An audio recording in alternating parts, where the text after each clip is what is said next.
উচ্চ মাধ্যমিক শ্রেণীর প্রিয় শিক্ষার্থীবৃন্দ, আজকের ক্লাসে স্বাগত জানাচ্ছি।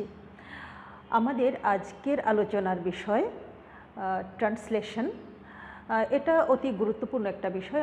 তোমরা একটু সচেতনভাবে আজকের ক্লাসটা খেয়াল করবে। তো ট্রান্সলেশন কি যদি প্রশ্ন করি, তাহলে এর উত্তর আমরা কি দিব? আমরা উত্তর দেব সেটা হচ্ছে mRNA থেকে প্রোটিন তৈরির যে প্রক্রিয়া, সেটা হচ্ছে ট্রান্সলেশন। ট্রান্সলেশন এটাকে আমরা বাংলায় ট্রান্সলেশনকে আমরা বলি অনুবাদ। তাহলে এখানে আরএনএ থেকে প্রোটিন তৈরিটাকে আমরা অনুবাদকরণ কেন বলবো? কি অনুবাদ হয় এখানে? আমরা জানি ডিএনএতে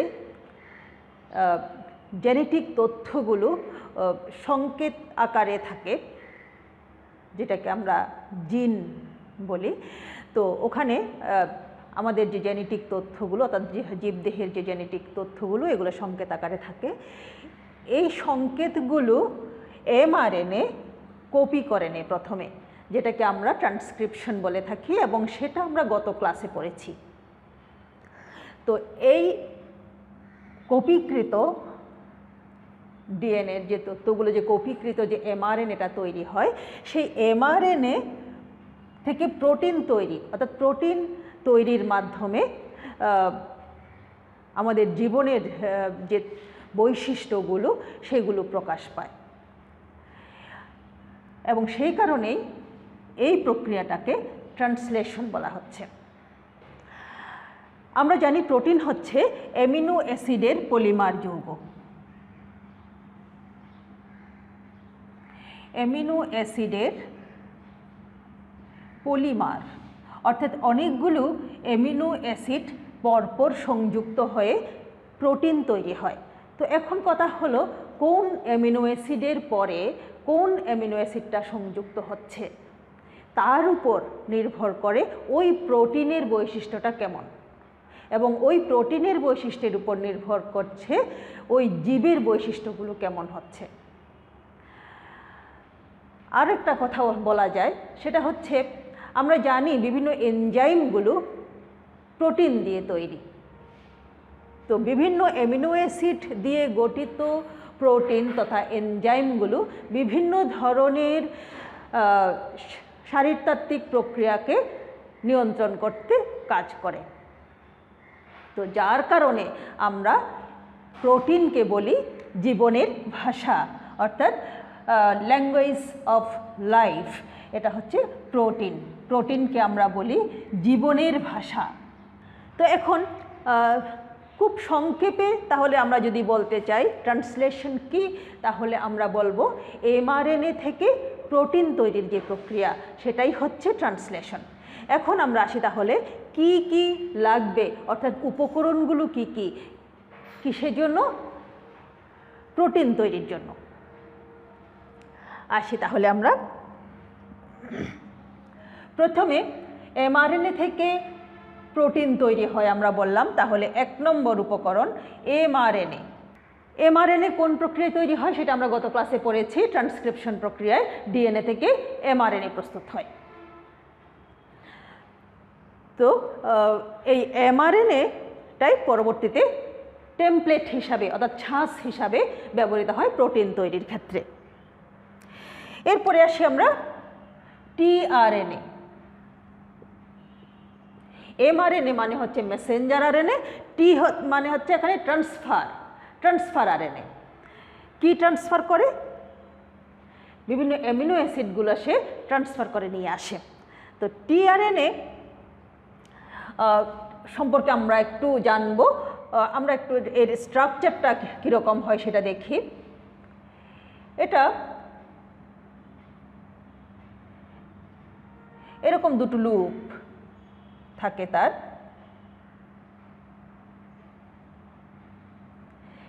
এরকম, এটা হচ্ছে 3 প্রাইম প্রান্ত, আর নিচের এটা হচ্ছে 5 প্রাইম প্রান্ত। আচ্ছা, এই প্রান্তটা একটু এটার চেয়ে একটু লম্বা থাকবে সব সময়, এবং এই মডেলটাকে অর্থাৎ টিআরএনএর এই মডেলটাকে আমরা বলি, এটাকে বলা হয় ক্লোভার লিফ মডেল। ক্লোভার লিফের মতো দেখতে, লম্বা প্রান্তটা এটা হচ্ছে 3 প্রাইম, এটা হচ্ছে 5 প্রাইম। এই লুপগুলোরও একটা নাম আছে। এই লুপগুলোকে এটাকে বলে টি লুপ, আর এটাকে বলে ডি লুপ। এই টিআরএনএ এটা ছোট্ট একটা অণু, এখানে 75 থেকে 90 পর্যন্ত নিউক্লিওটাইড এখানে থাকে। এখানে অনেকগুলো নিউক্লিওটাইড এখানে আছে।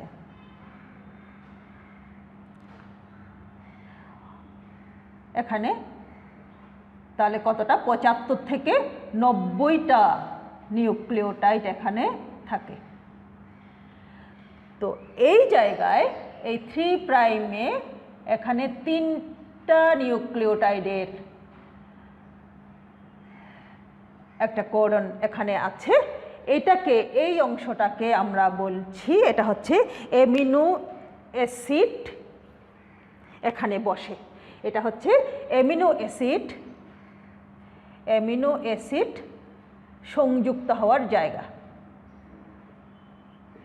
সংযুক্তি স্থান, অর্থাৎ এটাতে অ্যামিনো অ্যাসিড সংযুক্ত হয়। এখানে এইটা ঠিক এটার মাঝামাঝিতে এই বিপরীত দিকে এখানে 3টা নিউক্লিওটাইড যুক্ত একটা কোডন আছে। এটাকে বলা হচ্ছে অ্যান্টিকোডন। অ্যান্টিকোডন কার অ্যান্টিকোডন? এমআরএনএতে যে কোড থাকবে এখানে তার কমপ্লিমেন্টারি কোড এখানে সংযুক্ত থাকবে, অর্থাৎ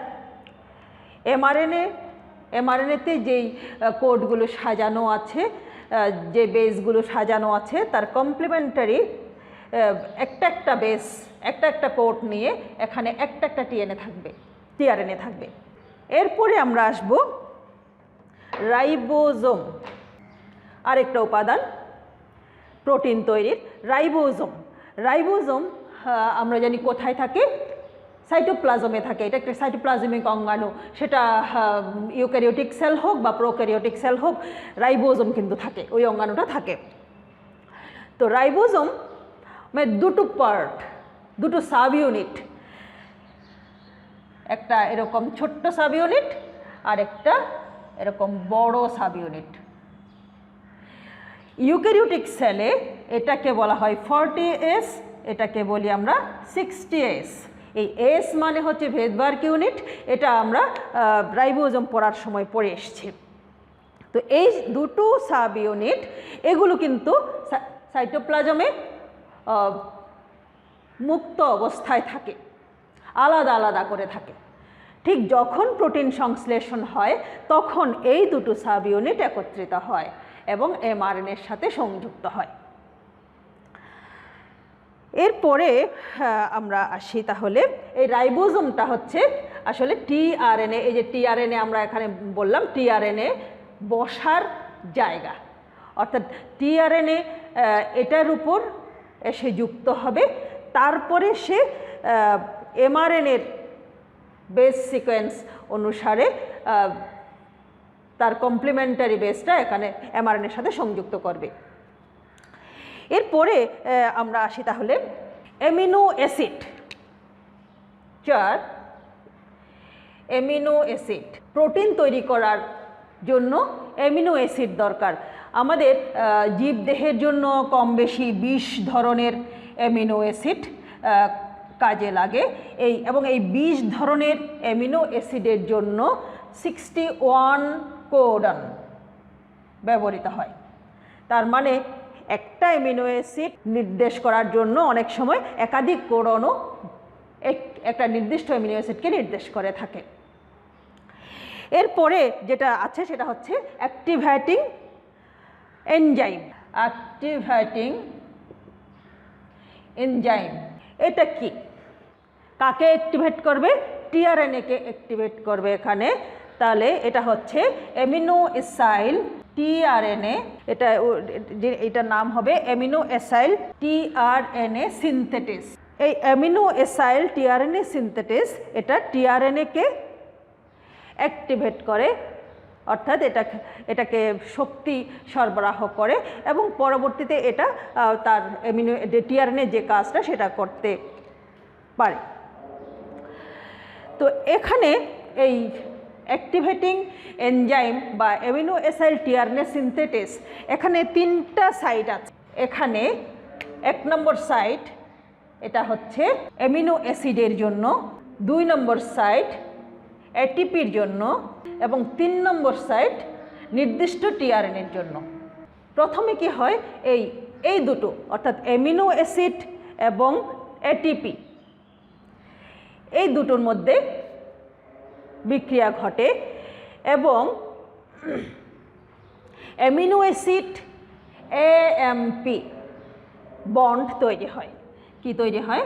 অ্যামিনো অ্যাসিড এএমপি বন্ড। তাহলে কি হয়, এটিপি ছিল এখানে, এটিপিতে কি আছে? এটিপিতে কিন্তু এটিপির পূর্ণরূপ যদি আমরা বলি তাহলে কি হয়? Adenosine triphosphate. তাহলে এটা কি হলো? AMP adenosine monophosphate. তাহলে বাকি দুটো ফসফেট এখান থেকে বেরিয়ে আসে। কি আকারে বেরিয়ে আসে? এখান থেকে 2টা ফসফেট বেরিয়ে আসে। কি আকারে? পাইরোফসফেট আকারে। পাইরোফসফেট আকারে 2টো ফসফেট এখান থেকে বেরিয়ে আসে। তাহলে এখানে কি ঘটলো? এটিপি থেকে এএমপি তৈরি হলো, মানে কি এটিপির বন্ধনগুলো ভাঙলো। বন্ধন ভাঙার সময় তোমরা নিশ্চয়ই জানো যে শক্তি নির্গত হয়, ওই শক্তিটাই পরবর্তীতে টিআরএনএর সংযুক্তির জন্য কাজে লাগে। অর্থাৎ যে বন্ধন ভাঙার ফলে যে শক্তি বেরিয়ে আসে সেই শক্তি দিয়ে পরবর্তী যে ট্রান্সলেশনের যে প্রক্রিয়াগুলো সেই প্রক্রিয়ার জন্য এই শক্তিটা ব্যবহৃত হয়। এরপরে সে কী করে? ওই টিআরএনএর সাথে সংযুক্ত হয়। এখন তাহলে আমরা উপকরণগুলো পড়লাম, উপকরণগুলো সম্পর্কে আমরা সংক্ষেপে জানলাম। এখন আমরা আসব প্রোটিন তৈরির যে প্রক্রিয়া সেটা। তো প্রোটিন তৈরির প্রক্রিয়ার মধ্যে 3টি প্রক্রিয়া, 3টি ধাপ আছে। প্রথমটা হচ্ছে সূচনাকরণ, ইনিশিয়েশন ফেজ বা সূচনাকরণ পর্ব। তো এখন সূচনা পর্ব যদি আমরা বলতে চাই তাহলে সূচনার জন্য আমরা কি দরকার? প্রথমে এমআরএনএ। আমরা একটা এমআরএনএ সূত্র পুরোটা আমরা দেখি। এমআরএনএর সূত্রগুলো আমরা জানি, এটা কি 5 প্রাইম থেকে 3 প্রাইম এর দিকে এটা বর্ধিত হয়, আমরা এটা জানি। সবসময় এমআরএনএ 5 প্রাইম টু 3 প্রাইমমুখী হয়ে থাকে। তো এখন কথা হচ্ছে সূচনা কোন জায়গা থেকে হবে? এটা কি শুরু থেকে শেষ পর্যন্ত পুরোটাই হবে নাকি কিছু অংশ বাদ যাবে? তারপর কথা হচ্ছে এটা কোথায় হচ্ছে? এটা কি নিউক্লিয়াসে না সাইটোপ্লাজমে?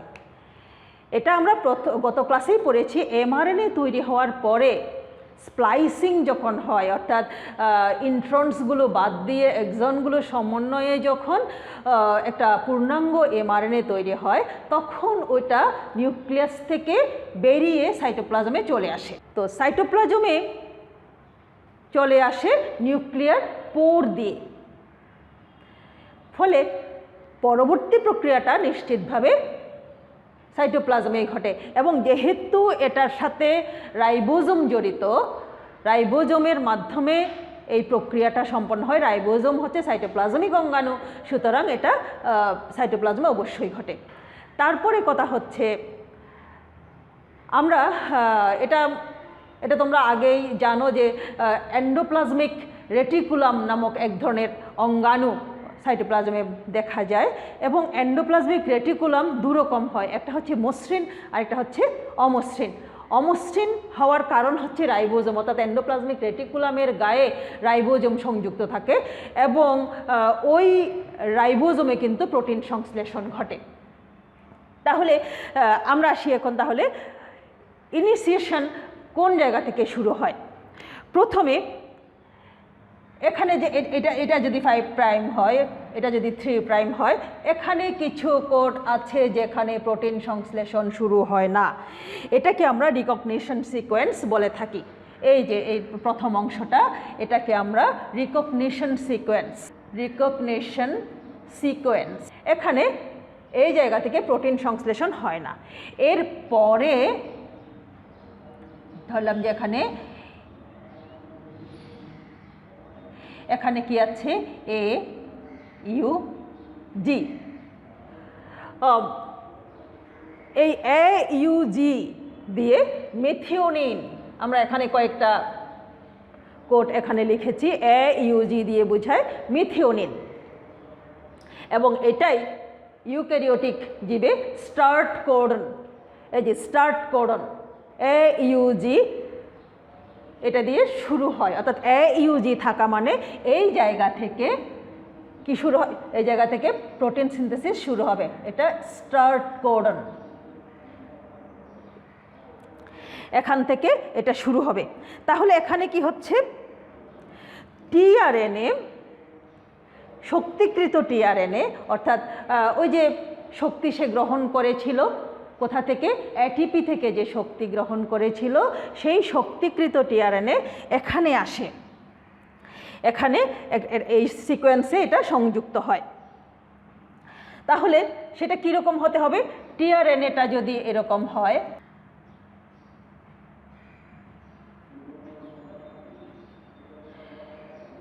টিআরএনএ যদি একটু আমরা এভাবে দেখাই,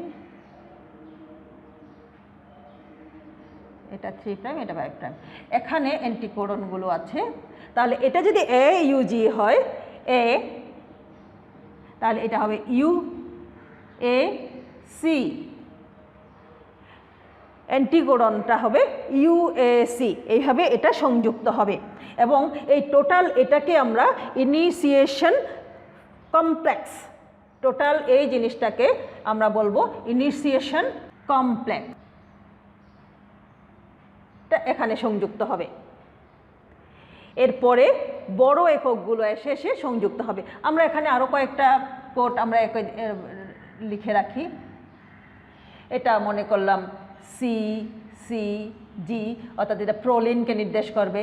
তারপরে ইউ এ ইউ, তারপরে এটা টাইরোসিনকে নির্দেশ করছে। তারপরে আমরা আসলাম জি সি ইউ, এটা এলানিনকে নির্দেশ করছে। আবার আমরা ধরলাম ইউ এ ইউ, এটা টাইরোসিনকে নির্দেশ করছে। এরপরে আবার জি সি ইউ, এরপরে এভাবে গিয়ে শেষে স্টপ কোডন যে কোনো একটা ইউ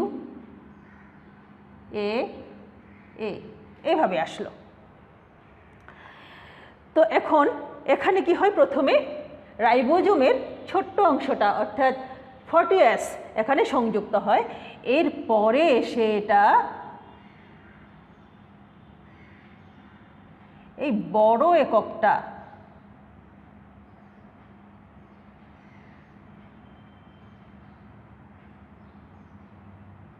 এখানে সংযুক্ত হয়। তো বড় এককে আবার দুটো পার্ট আছে। এই বড় এককে দুটো পার্ট ধরলাম, এখানে দুটো পার্ট, প্রথমে হচ্ছে এ সাইট আর একটা হচ্ছে পি সাইট। এ মানে হচ্ছে অ্যাকসেপ্টর আর পি হচ্ছে পেপটাইড। অ্যাকসেপ্টর সাইট এবং পেপটাইড সাইট। এখানে আরও একটা ব্যাপার এখানে থাকতে পারে, ই সাইট বলে আরেকটা সাইট থাকে, এটা হচ্ছে এক্সিট। তো প্রথমে এই টিআরএনএ এসে কোথায় আসে, অ্যাকসেপ্টরে। কিভাবে আসে, এই যে এখানে এ ইউজি প্রথমে আসে, সুতরাং যেই টিআরএনএটা ইউএসি অর্থাৎ এর কমপ্লিমেন্টারি কোডনটা বহন করছে সেই টিআরএনএটা এখানে আসবে। এবং এই টিআরএনএগুলো কিন্তু নির্দিষ্ট, প্রত্যেকটা অ্যামিনো অ্যাসিডকে নির্দেশকারী যে কোডন তার জন্য একটা একটা করে টিআরএনএ নির্দিষ্ট থাকে। সেই বিশেষ টিআরএনএটা প্রথমে এসে এ সাইটে বসলো, পরে সে কি হলো এ সাইটকে ফাঁকা করে দিয়ে সে আসলো পি সাইডে, কারণ পি সাইডে কিন্তু পেপটাইড বন্ডগুলো তৈরি হবে, অর্থাৎ এখানেই প্রোটিন তৈরি হবে, অর্থাৎ অ্যামিনো অ্যাসিডগুলো এখানেই সংযুক্ত হবে। সুতরাং সে পি সাইডে আসলো, এ সাইট কিন্তু খালি হয়ে গেল। তো এ সাইট খালি হওয়ার সাথে সাথে আরেকটা এখানে কি আছে সিসিজি, সিসিজি যদি থাকে তাহলে আরেকটা অ্যামিনো অ্যাসিড এখানে আসবে। সেটা কীরকম হবে, এখানে আরেকটা অ্যামিনো অ্যাসিড এখানে ওয়েটিংয়ে থাকবে। সি হলে এখানে জি, সি মানে কি সাইটোসিন, তাহলে গুয়ানিন, এখানে সাইটোসিন আবার গুয়ানিন, গুয়ানিন থাকলে সাইটোসিন, তাহলে জিজিসি। এই অ্যামিনো অ্যাসিডটা, এই অ্যামিনো অ্যাসিড বহনকারী যে টিআরএনএটা সেটা অপেক্ষায় থাকবে, এবং যেই প্রথমটা এটাকে এ সাইটকে ফাঁকা করে দিয়ে পি সাইটে চলে এলো তখন সে কী হবে এই এখানে এ সাইটে ঢুকে যাবে। এবং এই এখানে যে প্রথম যে পি সাইটে আসলো সে কাকে নির্দেশ করছে, সে মিথিওনিন নামক অ্যামিনো অ্যাসিডকে সে এখানে সংযুক্ত করবে। কোথায় সংযুক্ত হবে, আমরা প্রথমেই টিআরএনএ পড়ার সময় পড়েছিলাম যে এখানে এই যে 3' প্রান্ত, এই প্রান্তে কিন্তু অ্যামিনো অ্যাসিড বসার জন্য জায়গা আছে, ওই জায়গায় সে বসে যাবে। তারপরে যখন মেথিওনিন এখানে সংযুক্ত হয়ে যাবে তারপর এই টিআরএনএটা কী হবে, এই এক্সিট সাইট দিয়ে এটা বেরিয়ে সাইটোপ্লাজমে চলে আসবে। এটা যেই সাইটোপ্লাজমে চলে আসলো, এটা সাইটোপ্লাজমে চলে আসার সাথে সাথে এই রাইবোজোমটা কিন্তু তার স্থানটা বদলাবে। একটু কীভাবে বদলাবে, তার গতিপথ হচ্ছে এইভাবে 5 থেকে 3' দিকে, অর্থাৎ রাইবোজোমটা এই AUGকে ছেড়ে এখানে এসে বসবে। তখন কি হবে, এই এ সাইটে যে ছিল সে আবার সে পি সাইটে চলে আসবে, এবং মেথিওনিনের পরে এটার জন্য যে অ্যামিনো অ্যাসিডটা সেটা হচ্ছে প্রোলিন, এটা নির্দেশ করছে প্রোলিনকে। তাহলে এই মেথিওনিনের পরে প্রোলিন সংযুক্ত হবে। এইভাবে এটা চলতে থাকবে, অর্থাৎ এই রাইবোজোমটা আস্তে আস্তে স্থান পরিবর্তন করে করে এদিকে চলে আসবে, এবং এদিকে একটা একটা একটা করে অ্যামিনো অ্যাসিড সংযুক্ত হবে। এবং পাশাপাশি দুটো অ্যামিনো অ্যাসিড সংযুক্ত হওয়ার জন্য এখানে যে বন্ধনটা হবে এই বন্ধনটা হচ্ছে পেপটাইড বন্ড। এই যে এখানে কে আসলো, রাইবোজোম আসলো, টিআরএনএ আসলো, এমআরএনএ আসলো, এইগুলোকে যে একসাথে নিয়ে আসতেছে, এই নিয়ে আসছে যে এটার জন্য কিন্তু একটা শক্তি দরকার হয়। এই শক্তিটা সাপ্লাই, এই শক্তিটা পায় হচ্ছে এটিপি থেকে, এবং এই কাজটা করে একগুচ্ছ প্রোটিন যাদেরকে বলে ইনিশিয়েশন ফ্যাক্টর নামক একগুচ্ছ প্রোটিন এই কাজটা করে থাকে। কি করে, এই রাইবোজোম, টিআরএনএ, এমআরএনএ এগুলোকে প্রোটিন সিনথেসিসের জন্য একটা নির্দিষ্ট জায়গায় নিয়ে আসা, এই কাজটা এরা করে থাকে। এবং একটা জিনিস খেয়াল করো, এখানে যে কোডনটা আছে, টিআরএনএ যেটা নিয়ে আসছে অ্যান্টিকোডন সেটা হচ্ছে জাস্ট তার অ্যান্টিপ্যারালাল, এবং অর্থাৎ এটার কমপ্লিমেন্টারি বেস এখানে সংযুক্ত হবে। তো এইভাবে এটা যেতে থাকবে, এবং যেতে যেতে ঠিক এখানে খেয়াল করি আমরা, এই জায়গায় যখন চলে আসবে UAA, এই জায়গায় যখন চলে আসবে তখন অ্যামিনো অ্যাসিড সংশ্লেষণ এখানে শেষ হবে। UAA এটা নির্দেশ করে স্টপ, অর্থাৎ এখানে অ্যামিনো অ্যাসিড আর সংযুক্ত হবে না। যে টিআরএনএটা এই জায়গায় এসে সংযুক্ত হবে সেটা একটা বিশেষ ধরনের টিআরএনএ, ওখানে সে কোনো অ্যামিনো অ্যাসিড বহন করবে না। ফলে এখানে এটা অ্যামিনো অ্যাসিডের সংযোজন এখানে শেষ হয়ে যাবে। এটা শুধু এটা না, এখানে আরও কয়েকটা হতে পারে, ইউএএ হতে পারে, ইউএজি হতে পারে, ইউজিএ হতে পারে। এই তিনটার যে কোনো একটা, এই তিনটা কোডনের, এই স্টপ কোডনের, তিনটে স্টপ কোডনের যে কোনো একটা এখানে থাকবে।